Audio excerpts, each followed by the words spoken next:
Hi, welcome back Abba love and cooking stories. ഞാൻ റൌഫ്. ഇന്ന് ഞാനിവിടെ പരിചയപ്പെടുത്തുന്നത് വളരെ ടേസ്റ്റി ആയിട്ടുള്ള ഒരു റെസ്റ്റോറൻറ്റ് സ്റ്റൈൽ ഫ്രൈഡ് റൈസിന്റെ റെസിപ്പിയാണ്. ഞാനിത് ഏത് രീതിയിലാണ് ഇവിടെ ഉണ്ടാക്കുന്നത് എന്ന് നമുക്ക് നോക്കിയാലോ. എൻ്റെ ചാനൽ ആദ്യമായിട്ട് കാണുന്നവരാണെങ്കിൽ സബ്സ്ക്രൈബ് ചെയ്യാനും തൊട്ടടുത്ത് കാണുന്ന ബെല്ലൈക്കൺ ഒന്ന് എനേബിൾ ചെയ്ത് എൻ്റെ വീഡിയോസ് മുഴുവനായിട്ട് വാച്ച് ചെയ്ത് ഇഷ്ടപ്പെട്ടാൽ ലൈക്ക് ചെയ്യാനും ഷെയർ ചെയ്യാനും കമൻറ്റ് ചെയ്യാനും മറക്കരുത്. ഇനി നമുക്ക് നേരെ റെസിപ്പിയിലോട്ട് പോകാം. ഞാനിവിടെ ചിക്കനെ ഒന്ന് മാരിനേറ്റ് ചെയ്തെടുക്കാനായിട്ട് പോവാണ് കേട്ടോ. അപ്പോൾ അതിലോട്ടായിട്ട് ഞാനിവിടെ ഒരു 1/4 ടീസ്പൂൺ അളവിൽ ഗരം മസാല പൗഡർ ആഡ് ചെയ്ത് കൊടുക്കുന്നുണ്ട്. അതുപോലെ തന്നെ ഒരു 3/4 ടീസ്പൂൺ അളവിൽ കാശ്മീരി മുളക് പൊടി ആഡ് ചെയ്ത് കൊടുക്കുന്നുണ്ട്. ഇതിലോട്ട് ആവശ്യത്തിനുള്ള ഉപ്പ് കൂടി ആഡ് ചെയ്ത് കൊടുക്കുന്നുണ്ട് കേട്ടോ. ഉപ്പിൻ്റെ അളവ് കൂടാതെ ശ്രദ്ധിക്കണം. ഇനി ഒരു 1/2 ടീസ്പൂൺ അളവിൽ കുരുമുളക് പൊടിയാണ് ആഡ് ചെയ്ത് കൊടുക്കുന്നത്. ഇനി അതിലോട്ടായിട്ട് ഒരു ചെറിയ കഷ്ണം മാഗി ക്യൂബ് കൂടി ഞാനിവിടെ ആഡ് ചെയ്ത് കൊടുക്കുന്നുണ്ട്. ഇതൊരു നല്ലൊരു ടേസ്റ്റ് കിട്ടാൻ വേണ്ടിയിട്ടാണ് കേട്ടോ. ഞാനിവിടെ ഒരു 400 ഗ്രാം ചിക്കനാണ് കേട്ടോ ഉപയോഗിക്കുന്നത്. അത് എല്ലില്ലാത്ത ചിക്കനാണ് കേട്ടോ ഉപയോഗിക്കുന്നത്. ഇതുപോലെ ചെറിയ പീസസ് ആയിട്ടാണ് മുറിച്ചെടുത്തിട്ടുള്ളത്. ഇനി നമുക്കിതിനെ നന്നായിട്ടൊന്ന് മിക്സ് ആക്കി എടുക്കണം കേട്ടോ. ഇതുപോലെ കൈ ഉപയോഗിച്ച് എല്ലാ ഭാഗത്തോട്ടും ഇതെത്തുന്ന രീതിയിൽ ഇതിനെ ഒന്ന് മിക്സ് ആക്കി വെച്ച് ഇതിനെ ഒരു അരമണിക്കൂർ നേരം നമുക്കൊന്ന് മാറ്റി വെക്കാം കേട്ടോ. ആ ഒരു രീതിയിൽ ചെയ്തെടുത്താൽ നല്ലൊരു ടേസ്റ്റ് ആവും. ഇനി ഞാൻ അരമണിക്കൂർ നേരം ചൂടുവെള്ളത്തിലൊന്ന് സോക്ക് ചെയ്തെടുത്തിട്ടുള്ള സോയാബീനാണ്. ഇതിലോട്ട് ഞാൻ ആവശ്യത്തിനുള്ള ഉപ്പും അതുപോലെ തന്നെ കുറച്ച് ഇഞ്ചി വെളുത്തുള്ളി പേസ്റ്റ് കൂടി ആഡ് ചെയ്ത് കൊടുത്ത് നന്നായിട്ട് തന്നെ കുഴച്ചെടുത്ത് മാറ്റി വെക്കുന്നുണ്ട്. ഈ ഒരു രീതിയിൽ വേണം നിങ്ങൾ ചെയ്തെടുക്കാൻ. ഇനി ഒരു പാൻ അടുപ്പിലോട്ട് വെച്ച് നന്നായിട്ട് ചൂടായി വരുന്ന സമയം അതിലോട്ട് കുറച്ച് സൺഫ്ലവർ ഓയിൽ ആഡ് ചെയ്ത് കൊടുക്കുക. എന്നിട്ട് നമ്മൾ നേരത്തെ മാരിനേറ്റ് ചെയ്ത് മാറ്റി വെച്ചിട്ടുള്ള ചിക്കൻ ഉണ്ടല്ലോ, അത് മുഴുവനായിട്ട് ഇതിലോട്ട് ഈ സമയം തന്നെ ആഡ് ചെയ്ത് കൊടുക്കുന്നുണ്ട് കേട്ടോ. ഇനി നമുക്കിതിനെ തിരിച്ചും മറിച്ചിട്ടിട്ട് വേവിച്ചെടുക്കണം കേട്ടോ. ആ ഒരു രീതിയിൽ വേണം നിങ്ങൾ ചെയ്തെടുക്കാൻ. കൂടുതലായിട്ട് ഡ്രൈ ഫ്രൈ ചെയ്തെടുക്കേണ്ട ആവശ്യമൊന്നുമില്ല. ഈ ഒരു രീതിയിലായി കിട്ടിയാൽ നമുക്കിത് എണ്ണയിൽ നിന്ന് കോരി മാറ്റി വെക്കാം കേട്ടോ. ഈ ഒരു രീതിയിലാണ് ഞാൻ ഉണ്ടാക്കിയെടുത്തിട്ടുള്ളത്. ഇനി നമുക്ക് ഇതേ എണ്ണയിലോട്ട് തന്നെ നമ്മൾ നേരത്തെ മാരിനേറ്റ് ചെയ്ത് മാറ്റി വെച്ചിട്ടുള്ള ആ ഒരു സോയാബീൻ ഉണ്ടല്ലോ, അത് കൂടി ആഡ് ചെയ്ത് കൊടുക്കാം. അത് മുഴുവനായിട്ട് ഇതേപോലെ ഇട്ട് കൊടുത്ത് തിരിച്ചു മറിച്ചിട്ട് നന്നായിട്ട് വേവിച്ചെടുക്കണം. ഈ ചിക്കൻ പൊരിച്ചെടുത്തിട്ടുള്ള ഈ എണ്ണയിൽ സോയാബീൻ വറുത്തെടുത്താൽ നല്ലൊരു ടേസ്റ്റ് ആവും. ഈ ഒരു രീതിയിൽ നിങ്ങളൊന്ന് ചെയ്ത് നോക്കണേ, നല്ലൊരു ടേസ്റ്റാണ്. ഇതുപോലെ കഴിക്കാനും വളരെ ടേസ്റ്റ് ആവട്ടോ നമ്മുടെ ഈ സോയാബീന്. ഇനി നമുക്ക് ഇതേ പാനിലോട്ട് തന്നെ ഞാനിവിടെ വെളിച്ചെണ്ണ ഒന്നും ആഡ് ചെയ്യുന്നില്ല, സൺഫ്ലവർ ഓയിൽ ഒന്നും ആഡ് ചെയ്യുന്നില്ല. ഇതേ രീതിയിൽ ഒരു 5 മുട്ട പൊട്ടിച്ചൊഴിച്ച് കൊടുക്കുന്നുണ്ട്. ഒന്ന് ബീറ്റ് ചെയ്തെടുത്തിട്ട് ഉപ്പൊന്നും ആഡ് ചെയ്ത് കൊടുത്തില്ല കേട്ടോ. ഈ ഒരു രീതിയിൽ നമുക്കിതിനെ ഒന്ന് സ്ക്രാമ്പിൾ ചെയ്തെടുക്കാം. അതുപോലെ നമ്മൾ ഫ്രൈഡ് റൈസിലോട്ട് സ്ക്രാമ്പിൾ ചെയ്തെടുക്കുമ്പോൾ ഇത് ഒരുപാട് അങ്ങോട്ട് ഡ്രൈ ആയി പോകരുത് കേട്ടോ. ഈ ഒരു രീതിയിലായി കിട്ടിയാൽ നമുക്കിത് മാറ്റി വെക്കാം. ഈ രീതിയിലാണ് ഉണ്ടാക്കിയെടുക്കേണ്ടത്. ഇനി ഞാനൊരു പോട്ട് അടുപ്പിലോട്ട് വെച്ച് നന്നായിട്ട് ചൂടാകാനായിട്ട് വെച്ചിട്ടുണ്ട് കേട്ടോ.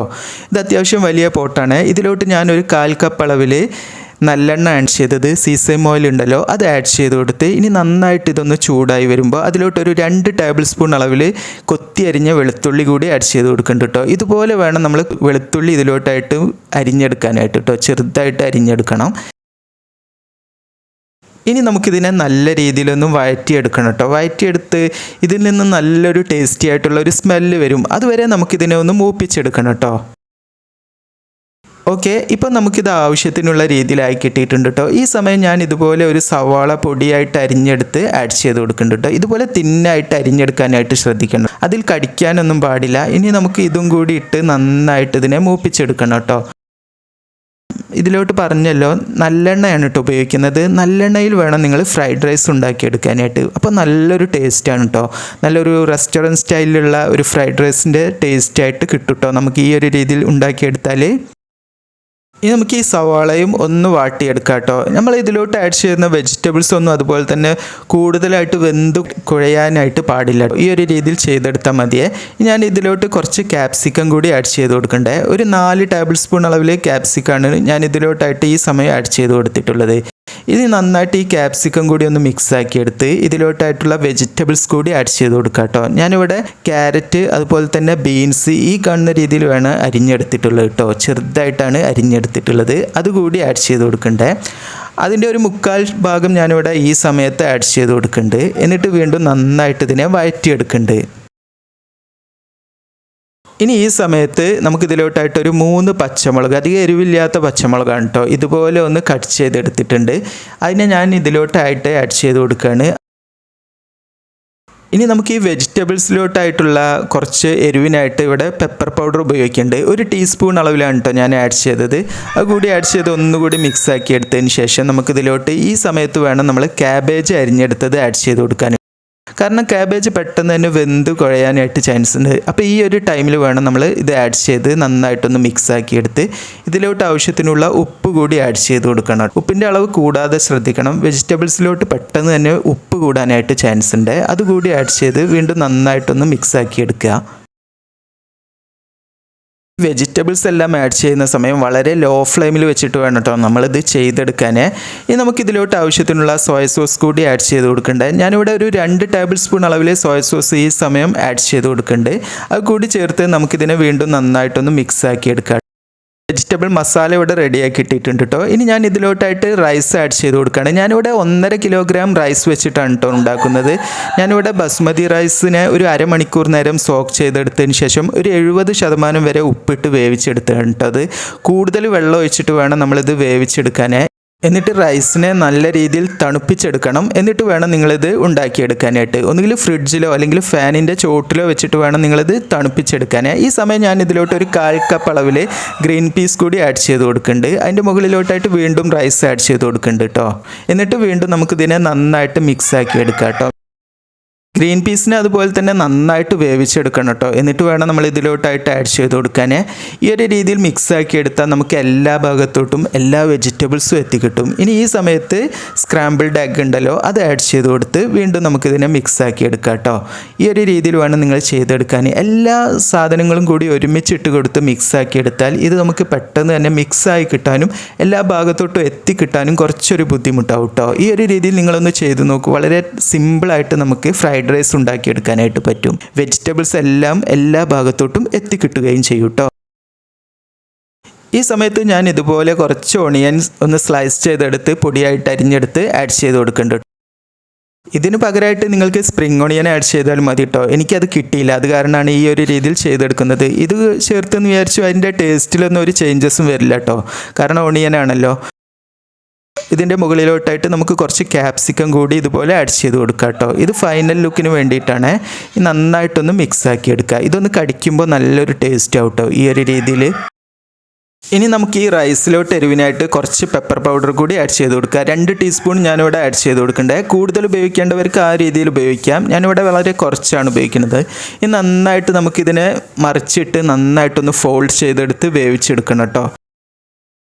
ഈ ഒരു സമയം ഞാൻ കുറച്ച് ഉപ്പ് കൂടി ആഡ് ചെയ്ത് കൊടുക്കുന്നുണ്ട് കേട്ടോ. ഈ റൈസിലോട്ടായിട്ടുള്ള ഉപ്പാണ് കേട്ടോ. റൈസ് ഞാൻ വേവിച്ചെടുത്തത് ഉപ്പിലാണ്. എന്നാലും കുറച്ചുകൂടി ആഡ് ചെയ്താൽ നല്ലൊരു ടേസ്റ്റ് ആവും കേട്ടോ. അതുപോലെ തന്നെ 1 ടീസ്പൂൺ അളവിൽ പഞ്ചസാര കൂടി ആഡ് ചെയ്ത് കൊടുക്കുന്നുണ്ട് കേട്ടോ. ഇങ്ങനെ പഞ്ചസാര ഒന്ന് ചേർത്ത് നോക്കൂ. വളരെ ടേസ്റ്റ് ആവും കേട്ടോ നമ്മുടെ ഈ ഫ്രൈഡ് റൈസ് കഴിക്കാനായിട്ട്. ഇനി നമുക്കിത് രണ്ടും ചേർത്ത് നന്നായിട്ട് ഇതിനെ മിക്സ് ആക്കി എടുക്കണം കേട്ടോ. ഇതെല്ലാം ഒന്ന് മിക്സ് ആയി കിട്ടുന്ന രീതിയിൽ ഒന്ന് ഇളക്കിയിട്ട് കൊടുക്കുക. ഫൈനലി ഞാൻ ഇതെല്ലാം ഒന്ന് ഇളക്കിയിട്ട് ഞാനൊന്ന് ടേസ്റ്റ് ചെയ്ത് നോക്കണ്ടേ. വളരെ ടേസ്റ്റ് ആയിട്ടുണ്ട് കേട്ടോ. ഈ ഒരു രീതിയിൽ വളരെ ടേസ്റ്റാണ് കേട്ടോ ഈ റൈസ് കഴിക്കാനായിട്ട്. ഇനി ഈ സമയത്താണ് ഞാൻ ഇതിലോട്ടായിട്ട് ചിക്കനും അതുപോലെ തന്നെ നമ്മുടെ സോയാബീനും കൂടി ആഡ് ചെയ്ത് കൊടുക്കുന്നത്. ഈ സമയത്ത് നിങ്ങൾക്ക് റൈസ് വേണമെങ്കിൽ കോരി മാറ്റി വെക്കാം കേട്ടോ. ചിക്കൻ ഉപയോഗിക്കാതെ ഉണ്ടാക്കുന്നവർക്കാണെങ്കിൽ ഈ സമയത്ത് റൈസ് മാറ്റി വെച്ചാൽ ഈ ഒരു രീതിയിൽ നല്ല ടേസ്റ്റി ആയിട്ട് സെർവ് ചെയ്യാനായിട്ട് പറ്റും. ഇനി നമുക്കിത് നന്നായിട്ടൊന്ന് മിക്സ് ആക്കി എടുക്കേ. ഞാൻ ഈ സമയം നമ്മുടെ ഈ റൈസിന് നല്ലൊരു ഫ്ലേവറും ടേസ്റ്റൊക്കെ കിട്ടാൻ വേണ്ടിയിട്ട് ഒരു 1/4 കപ്പ് അളവിൽ എള്ളെണ്ണ കൂടി ആഡ് ചെയ്ത് കൊടുക്കുന്നുണ്ട്. ഈ ഒരു രീതിയിലൊന്ന് നിങ്ങൾ ചെയ്തു നോക്കൂ. വളരെ ടേസ്റ്റ് ആവും കേട്ടോ. നമ്മുടെ റൈസിന് ഫ്ലേവർ കിട്ടാൻ വേണ്ടിയിട്ടാണ് ഈ രീതിയിൽ ചെയ്യുന്നത്. അതുപോലെ ഒരു 2 ടേബിൾ സ്പൂൺ അളവിൽ സോയ സോസ് കൂടി ആഡ് ചെയ്ത് കൊടുക്കുന്നുണ്ട് കേട്ടോ. നല്ലൊരു ഫ്ലേവർ കിട്ടാൻ വേണ്ടിയിട്ടാണ്. ഇനി ഒരു ടേബിൾ സ്പൂൺ അളവിൽ വിനാഗിരിയും അതുപോലെ തന്നെ 1 ടീസ്പൂൺ അളവിൽ പെപ്പർ പൗഡർ കൂടി ആഡ് ചെയ്ത് കൊടുക്കുക കേട്ടോ. ഈ ഒരു രീതിയിൽ വേണം നിങ്ങൾ ചെയ്തെടുക്കാൻ, ഫൈനലി ചെയ്തെടുക്കാൻ. എന്നിട്ട് നന്നായിട്ട് മിക്സ് ആക്കി എടുക്കുക. ഇതിൻ്റെ അടി തട്ടി വേണം നിങ്ങളിത് മിക്സ് ആക്കി എടുക്കാനായിട്ട്. ഫുൾ ഫ്ലെയിമിൽ വെച്ചിട്ട് വേണം കേട്ടോ നിങ്ങളിത് ചെയ്തെടുക്കാൻ. അപ്പോൾ ഇത് നന്നായിട്ടൊന്ന് ഫ്രൈ ആയി കിട്ടുള്ളൂ. നല്ലൊരു ടേസ്റ്റും നല്ലൊരു ഫ്ലേവറും എല്ലാം കിട്ടാൻ വേണ്ടിയിട്ടാണ് ഈ ഒരു രീതിയിൽ നിങ്ങൾ ചെയ്തെടുക്കണം എന്ന് പറയുന്നത് കേട്ടോ. ഇങ്ങനെ ചെയ്തെടുത്താൽ നല്ലൊരു ടേസ്റ്റി ആയിട്ട് നമുക്ക് ഫ്രൈഡ് റൈസ് ഇത്രയും ക്വാണ്ടിറ്റിയിൽ നമുക്ക് വീട്ടിലുണ്ടാക്കിയെടുക്കാനായിട്ട് പറ്റും. ഇത്രയും ക്വാണ്ടിറ്റിയിൽ ചെയ്തെടുക്കുമ്പോൾ ഈ ഒരു രീതിയിൽ വേണം ചെയ്തെടുക്കാൻ. അല്ലാതെ ഒരുമിച്ചിട്ട് കൊടുത്ത് ആ ഒരു രീതിയിൽ ചെയ്തെടുത്താൽ നമുക്കിത് പെർഫെക്റ്റ് ആയിട്ട് കിട്ടില്ല. അതുകൊണ്ടാണ് ഞാൻ ഇതിനെ ഈ ഒരു രീതിയിൽ പതുക്കെ പതുക്കെ ചെയ്ത് കാണിച്ചു തന്നിട്ടുള്ളത്. ഇപ്പോൾ റൈസ് എല്ലാം നല്ല രീതിയിൽ ഞാൻ മിക്സ് ആക്കി എടുത്ത് കഴിഞ്ഞിട്ടുണ്ട് കേട്ടോ. ഇനി ഈ സമയത്ത് ഞാൻ ഇതിൽ ഉപ്പും സോയ സോസിൻ്റെ ഫ്ലേവറൊക്കെ ഉണ്ടല്ലോ അതെല്ലാം ഒന്ന് ചെക്ക് ചെയ്ത് നോക്കുന്നുണ്ട്. ഇതെല്ലാം ഒന്ന് പെർഫെക്റ്റ് ആണോ എന്ന് നമുക്ക് നോക്കാം. എരിവെല്ലാം കറക്റ്റ് ആണോ എന്നെല്ലാം ചെക്ക് ചെയ്ത് നോക്കാം കേട്ടോ. വളരെ പെർഫെക്റ്റ് ആയിട്ട് വളരെ ടേസ്റ്റി ആയിട്ട് ഈ റൈസ് എനിക്ക് കിട്ടിയിട്ടുണ്ട് കേട്ടോ. വളരെ ടേസ്റ്റാണ്. നമ്മുടെ റെസ്റ്റോറൻറ്റ് സ്റ്റൈല് ഫ്രൈഡ് റൈസ് ഇവിടെ റെഡിയായി കിട്ടിയിട്ടുണ്ട് കേട്ടോ. ഇത് നമുക്ക് ചൂടോടുകൂടി ചില്ലി ചിക്കൻ്റെ കൂടെ എല്ലാം കഴിക്കാനായിട്ട് വളരെ ടേസ്റ്റാണ്. അപ്പോൾ നിങ്ങളെല്ലാവരും ഇതേ രീതിയിലൊന്ന് ട്രൈ ചെയ്ത് നോക്കണേ. ഈ രീതിയിൽ ഈ ടേസ്റ്റി ആയിട്ടുള്ള ഫ്രൈഡ് റൈസ് ഉണ്ടാക്കി നോക്കി അതിൻ്റെ ഫീഡ്ബാക്ക് താഴെ കാണുന്ന കമൻറ്റ് ബോക്സിൽ എന്നെ എഴുതി അറിയിക്കാൻ മറക്കരുത്. ഇനി നമുക്ക് പുതിയൊരു വെറൈറ്റി റെസിപ്പിയുമായി പുതിയൊരു വീഡിയോയിൽ കാണാം. താങ്ക്